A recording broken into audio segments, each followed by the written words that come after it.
Journalist ముసుగులో అసత్య ప్రచారం చేసే వారికి అసెంబ్లీ వేదికగా స్వీట్ వార్నింగ్ ఇచ్చిన తెలంగాణ సీఎం రేవంత్ రెడ్డి. జర్నలిస్టు కాని వాళ్లను క్రిమినల్ కిందకే చూస్తామని అంటున్న సీఎం రేవంత్ రెడ్డి.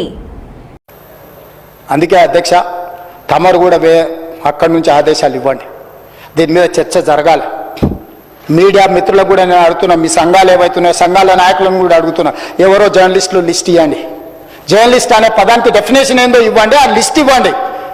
ఆ లిస్టులో ఉన్నోళ్ళు ఇట్లా తప్పు చేస్తే ఏం శిక్షిస్తారో మీరు నిర్ణయించండి. ఆ లిస్టులో లేనోడు జర్నలిస్ట్ కాడు, జర్నలిస్ట్ కానోడిని క్రిమినల్ కిందనే చూస్తాము. ఆ క్రిమినల్స్ని ఎట్లా జవాబు చెప్పాలనో గట్లనే చెప్తాం. ముసుగేసుకొని వస్తే ముసుగు ఊడవికి బట్టలు గుడ్డలు ఊడదీసి కొడతా అని చెప్తున్నా. నేను తమాషా చేయొద్దు. నేను కూడా మనిషిని, నాకు చీమునెత్తురు ఉంది. అన్నిటికీ బరాయించుకుంటే తప్పులని అన్నిటిని మోసుకుంటే ఏదో కుర్చీలు ఉన్నా కాబట్టి ఊరుకుంటా అనేమన్నా ఏషాలు ఏదలుచుకురాం. అన్ని చట్టపరంగానే చేస్తా. చట్టాన్ని పరిధిని ఏం దాటను. ప్రతిదానికి ఒక శిక్ష, ఒక విధానం ఉంది. ఏది కూడా పరిధి దాటను. ఎందుకంటే నేను ముఖ్యమంత్రిని. చట్ట పరిధిలోనే అన్ని శిక్షలు ఉంటాయి. జర్నలిస్టులకు కూడా నా సూచన, ఎవరు జర్నలిస్ట్